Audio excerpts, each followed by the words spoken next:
কেন আমি কি করলাম? ভাই টাকা দিয়েছে শুনছি, বাইরে এসে বলেছে খিদে পেয়েছে। একটু ভালো, এই এখন গুড়গুড় করে বৃষ্টি হচ্ছে। ঘুম থেকে উঠেই গুড়গুড় করে বৃষ্টি পড়লে তোমাদের মনে হবে যে অনেকক্ষণ বৃষ্টি নেমেছে। অনেকক্ষণ নামেনি, এখন বাজে 10টা, আর আমরা 10টাতেই ঘুম থেকে উঠেছি। রবিবারে দীপ উঠে ক্লাস করছে, আর আমি ঘুম থেকে উঠে দেখি খুব সে মেঘ ডাকছে। বৃষ্টি হয়তো অল্প হবে, মেঘ তেমন নেই, কিন্তু মেঘটা ডাকছে ভালো, মনটা ভালো করার মতো। টিপ টিপ করে বৃষ্টি পড়ছে, আহা কি ভালো লাগে। রবিবারের সকাল, বাবা ছেলের ডুও একসঙ্গে দাঁত মারছে। যাও যাও ঝটপট, মা যাও যাও, বের করে রেখেছি। কি জোরে বৃষ্টি হচ্ছে, ভালো হচ্ছে, বৃষ্টি হচ্ছে ভালোই হচ্ছে। কম বাজার করে কম খাবো, তাও ভালো, একটু বৃষ্টি হোক। মানুষজন একেবারে ভস্ম হয়ে গেল, এমন অবস্থা। কদিন আগেই আহমেদাবাদের প্লেন ক্র্যাশের ঘটনাটা তো সবাই শুনেছো, খুবই দুঃখজনক একটা ঘটনা। আজকে সকালেও অমরনাথ যাওয়ার যে হেলিকপ্টার একটা ক্র্যাশ করেছে, তাতে 7-8 জন মানুষ পুরো শেষ। মানে ভগবান যে কী চাইছেন কিছু, আসলে ঘোর কলির শেষের দিকে এইরকমই হওয়ার কথা, এটাই হচ্ছে সব থেকে বড় ব্যাপার। যে খারাপ লাগছে আমার, মানে সকালবেলা উঠেই এরকম একটা নিউজ যে অমরনাথ যাওয়ার পথে একটা হেলিকপ্টার ক্র্যাশ করেছে, তাতে 7 জন ছিল, 7 জনই একদম, তাদের খুঁজে পাওয়া যায়নি। আর কোথায় যাচ্ছ? এই হচ্ছে দেরি করে ওঠার অবস্থা। আমি আছি দিয়ে দেবো। আজকে বাজার করতে দেরি করেছে, আমরা খালি ঘুমিয়ে দেরি করেছি তা না। ওইদিকে কাকু ঢুকলেন, এই যে শান্তুও এখন বাজার করে ঢুকেছে। সব বাজারে ভিজতেই যাচ্ছে। রবিবার সব দেরি করে আমরা সব ঘুম থেকে উঠেছি। হ্যাঁ, আমরা না হয় দেরি করে উঠি, কাকু তো আর দেরি করে ওঠেনি। কাকু দেখো এখন বাজার করছে। কি পিসে মশাই তো সকাল থেকে বাজার করে, পিসে মশাইয়ের অবস্থা দেখো, পিসে মশাইও ভিজে কাক হয়ে গেছে। এরা কি সকলে মিলে প্ল্যান করে ভিজেই বাজার করছে, না বাই চান্স ভিজে গেছে? আচ্ছা বাই চান্স এতগুলো মানুষ ভিজে যেতে পারে? চলে যা দুজনে ছাতা নিয়ে, মাথায় দেয় ছাতা। ভিজে গেছো, ভাল্প হয়ে গেছো? দাঁড়াও দিচ্ছি। এখানে আরেকটা প্লাস্টিক আছে, একটা মটন আছে। কি আছে? মটন বাজারওয়ালারা উঠে চলে গেছে, এক্ষুনি বসে পড়বে আবার। ওরা কাছাকাছি আছে, যে কোনো একটা ভালো ব্যাগ নিয়ে যাও। হ্যাঁ বাবা, এই তো থেমে গেছে, চলে আসবে আবার, আশেপাশেই আছে দেখো, তুমি নিয়ে যেতে পারতে ব্যাগটা। সময় আমি বাজার করে রাখি, নিজেই বলেছে রবিবারে আমি বাজার করি। নে কর, ভিজে ঝোল হয়ে। এবার মাটন নিয়ে আমি দেরি করবো না ভাই, মাটনের প্রিপারেশন শুরু। অনেক দিন ধরে মাটন করছে, কবে থেকে? আমাদের অ্যানিভার্সারির আগে থেকে মাটন করছে। পুটিংগুলো সমস্ত রোদে মরমরে হয়েছিল, এইবার বৃষ্টি পড়েছে, পুটিংগুলো সব ভেঙে এখানে পড়েছে। আজকে আমাদের টিফিনে হচ্ছে এই যে পরোটা আর সয়াবিন আলুর তরকারি, তার সাথে মিস্টার বিশ্বাস কি এনেছেন? এই গরম গরম রসগোল্লা। আজকে এই যে এসেছে বড় একটা রুই তো, হ্যাঁ বড় একটা রুই, এটা ধুয়ে রেখে দেবো, এটা আজকে কোনো কাজের নয়। আর তার সাথে এসেছে খাসির মাংস। এইটা দেখলেই একেবারে মন ভরে যায়। আমি এখন বেশি হাঁটাহাঁটি করবো না। এই যে চর্বি, দেখেছো? চর্বি ছাড়া মাংসের টেস্ট হয় না, একটু চর্বি তো নিতেই হবে। তবে রবিবার, ওই জন্য চর্বির পরিমাণটা দেখো খালি। চর্বির বড়া করলে ভালো হতো, চর্বি যদি আলাদা করে কিনতো তাহলে বড়া করতাম, সে এতেও হবে, অসুবিধা নেই। আর এই হচ্ছে মাংস। চলো সবার আগে মাংসগুলো আলাদা করে নিয়ে এটা ম্যারিনেট করে নিই, আর এই চর্বিটাকে একটু আলাদা করি। এই হচ্ছে খাসির চর্বি। এটা দুভাবে করা যেতে পারে, এটা বড়া করা যেতে পারে, বা এটা দিয়ে আমি ওই ঘুগনি করতে পারি, বা এঁচোড়ও করতে পারি। এটা কিন্তু দারুণ খেতে হয়। বড়া করলে কেউ খাবে কি না আমি ঠিক বুঝতে পারছি না, এটা তো কোনোদিন খাইনি, আমি খেয়েছি। যেমন মাছের তেলের বড়া হয়, তেমনি খাসির চর্বির বড়াও খুব টেস্টি হয়। কিন্তু বাজারে গেছি, সব মানে আচমকেরম বৃষ্টি এসছে তো অনেকদিন পরে, সব বাজারওয়ালা উঠে গেছে, কিচ্ছু নেই, বাজার পুরো ফাঁকা, প্লাস্টিক দিয়ে জল পড়ছে। আর বাজারে একটা অদ্ভুত জিনিস দেখলাম, সবাই ভিজছে, ছাতা নিয়ে যায়নি থেকে মানে শুরু করে কাস্টমার থেকে শুরু করে ক্রেতা বিক্রেতা সবাই ভিজছে, কেউ ছাতা নিয়ে যায়নি। ছাতা নেয়নি আর সবাই ইচ্ছা করেই ভিজছে, ছাতা থাকলেও আনবো, পরে বৃষ্টি নেমেছে আমরা ভিজবো এখন। অ্যাকচুয়ালি এতদিনের গরমে সবাই তো তিতিবিরক্ত। আমিও ভেজার চেষ্টায় ছিলাম কিন্তু ভিজিনি আলটিমেটলি, আবার শরীর খারাপ হলে মুশকিল আছে। হ্যাঁ, দারুণ লাগছিল আজকে অনেকদিন পর বৃষ্টিটা এসেছে। কত বড় একটা ক্ষতি হয়ে গেল দেখো। ক্ষতি বলবো না কি বলবো তাও তো বুঝতে পারছি না, আমার হাতে তো হয়নি। হঠাৎ করে যাচ্ছি এখান থেকে স্ল্যাবের নিচ থেকে ঠিক এই জায়গাটা থেকে টাইলসের টুকরোটা খসে পড়ে গেল। কি যে হচ্ছে কিছুই বুঝতে পারছি না। এর আগেও একবার দুবার দেখিয়েছি, ওখান থেকে খুলে গেছে। আমার সম্ভবত মনে হচ্ছে ওরা ঠিকমতো চিপিং করেনি অথবা মাপটা ঠিকমতো নেয়নি। একটা টাইলস কেটে বসাবে এবং সেটা ধরে রাখবে, তার জন্য তো একটা মিনিমাম মাপ থাকা দরকার। আমার মনে হয় ওপরের অংশটা এতটাই সরু করে দিয়েছে যার ফলে ওটা হোল্ড করে রাখতে পারছে না, ওটা বারবার পড়ে যাচ্ছে। এখন দেখা যাক, এই সমস্ত টুকরো কাজের জন্য তো আর কেউ আসে না। এই রবিবারে লোকে ফ্রি মাইন্ডে থাকবে কি, একটা এমন মানে ঝামেলা হয়ে যায়, সেই ঝামেলাগুলো সামাল দিতে দিতেই রবিবার শেষ হয়ে যায়। এখন চাপিয়ে দিয়েছি খাসির মাংস, আর সেরকম আজকে বিশেষ কিছু রান্না নেই। ডাল হবে, একটা ভাজা হবে, খাসির মাংস হবে, ব্যাস এই। আর কালকে রাতে করেছি হচ্ছে মোচা। এই যে মিস্টার বিশ্বাসের পছন্দের খাসির মাংস এখনো অবধি কষানোর পর্যায়ে রয়েছে, কষে টষে তারপর প্রেসারে ঢুকিয়ে তারপরে এখন বাকি কাজে মন দেওয়া যাবে। রংটা কেমন এসছে সেটা খালি বলো।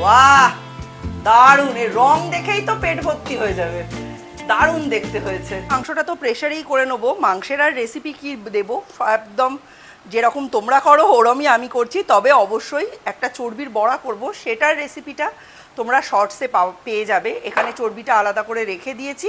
আর তার সাথে আমাদের আজকে দুপুরের খাবারে এই যে লম্বা লম্বা বেগুন ভাজা, এইটা হবে।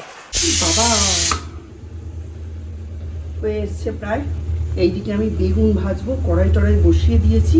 আর এই যে লম্বা লম্বা বেগুন ভাজা, এটাই হচ্ছে আজকে আমাদের দুপুরের মেনু। বৃষ্টির মধ্যে ঝাল ঝাল মাটন, ডাল, একটু বেগুন ভাজা আর তার সাথে মোটার মানুষ যখন কথা বলে সিটি মারতে নেই।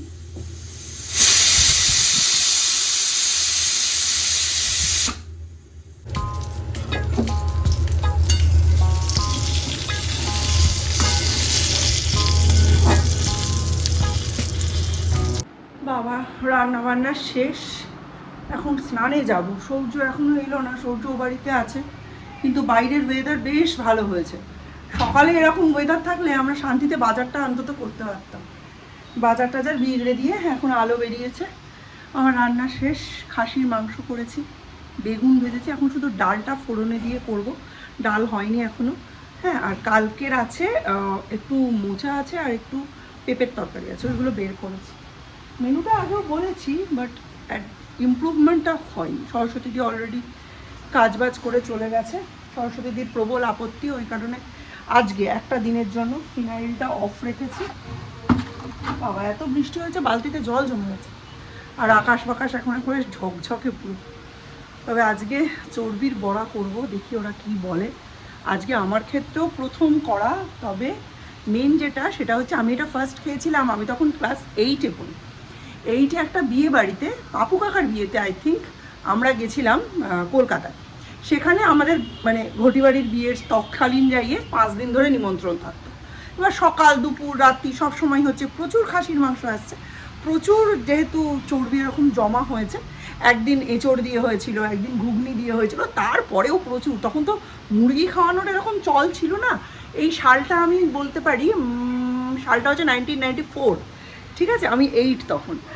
এবারে একটা বড়া বিকেলবেলা সকলকে দেওয়া হয়েছে, তো আমি খেয়ে মাকে বলছি এটা কিসের বড়া, মাংস গন্ধ, এদিকে মাংস মুখে পড়ছে না।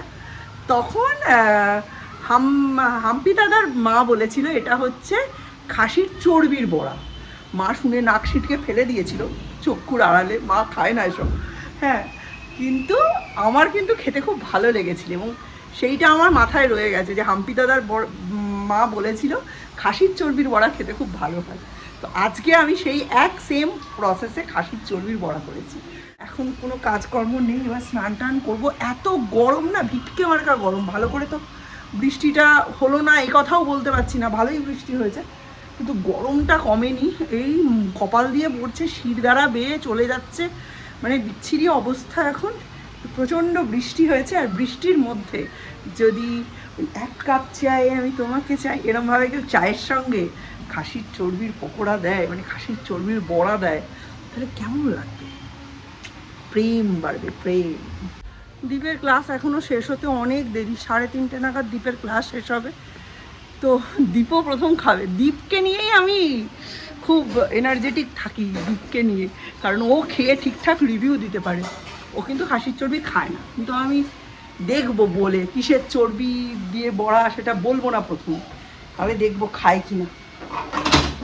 এখন হ্যাঁ হ্যাঁ, ও তোমার ফোন নিয়ে চলে এসছে না?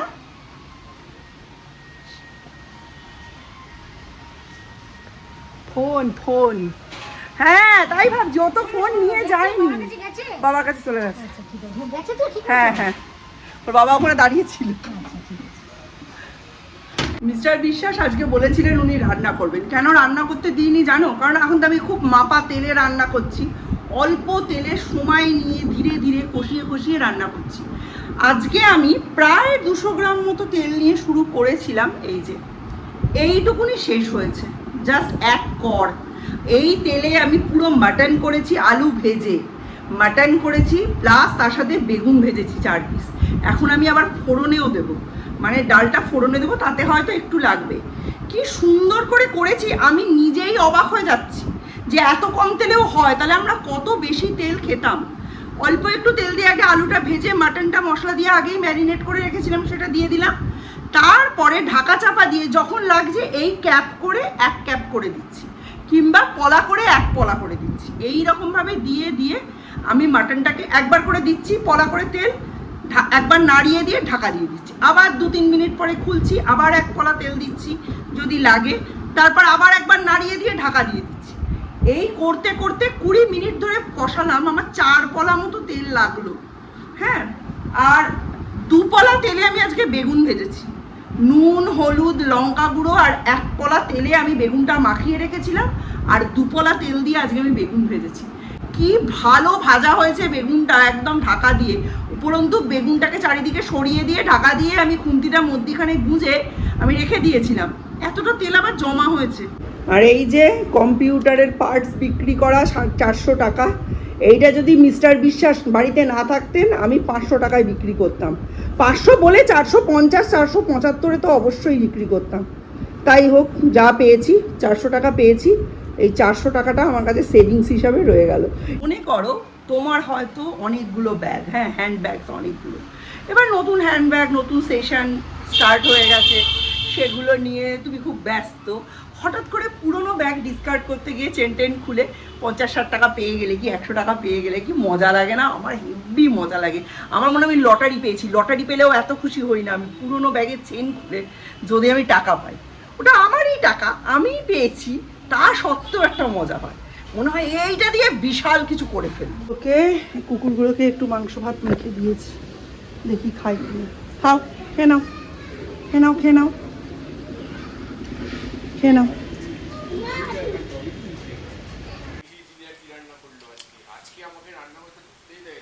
আজকে আমি লেবু দিয়ে ডাল রান্না করেছি, ঠিক আছে? আগে একদিন ট্রাই করেছিলাম, সেদিন কিছু যান্ত্রিক গোলযোগের কারণে ব্যাপারটা ভালো হয়নি, বাট আজকের ডালটা সত্যিই খুব টেস্টি হয়েছে। হ্যাঁ, এটা আমি শিখেছি, কিন্তু আগের দিন পুরোটা শিখতে পারিনি। নিয়ম হচ্ছে লেবু দেওয়ার পরে আর ফোটানো যাবে না, ডাল পাত্রে ঢেলে তারপর লেবুটা কেটে দিয়ে দিতে হয়। ডালটা ভাপে ভাপে লেবুর গন্ধ হয়ে যায়, লেবু পাতা দিলে আরও ভালো হয়।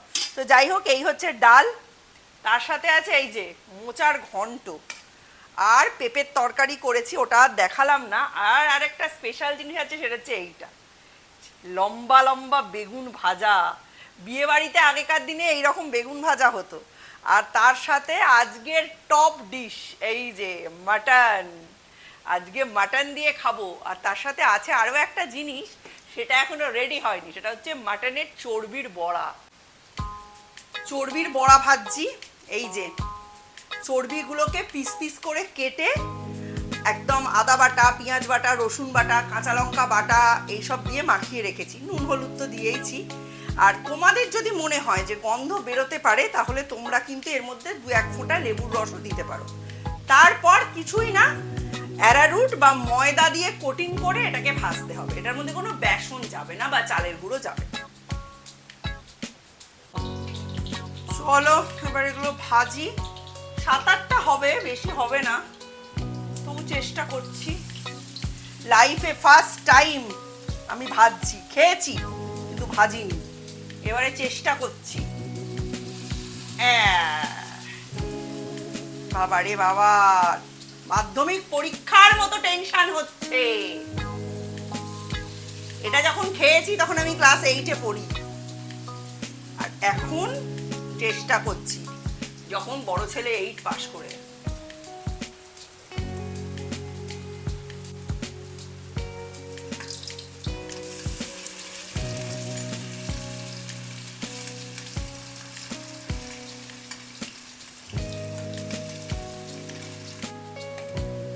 সবে 4টে ভাজা হলো, কিন্তু দেখতে দেখো ভালো হয়েছে।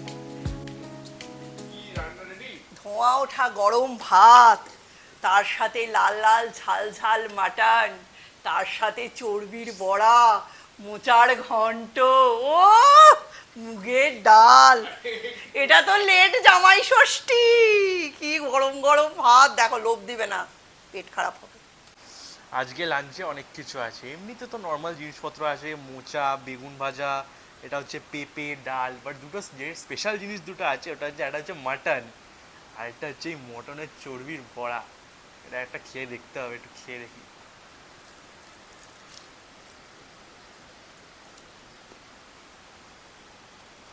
বাহ, খুব ভালো হয়েছে, খুব ভালো খেতে হয়েছে। আমার নতুন একটা আইটেম আছে, লেবুর ডাল না কি বলে? লেবুর ডাল, ওটা খেতে হবে, কিন্তু এটা খুব সুন্দর খেতে হয়েছে। এখন গরম আছে, ভালো। Check the mic and make sure it sound right, boys.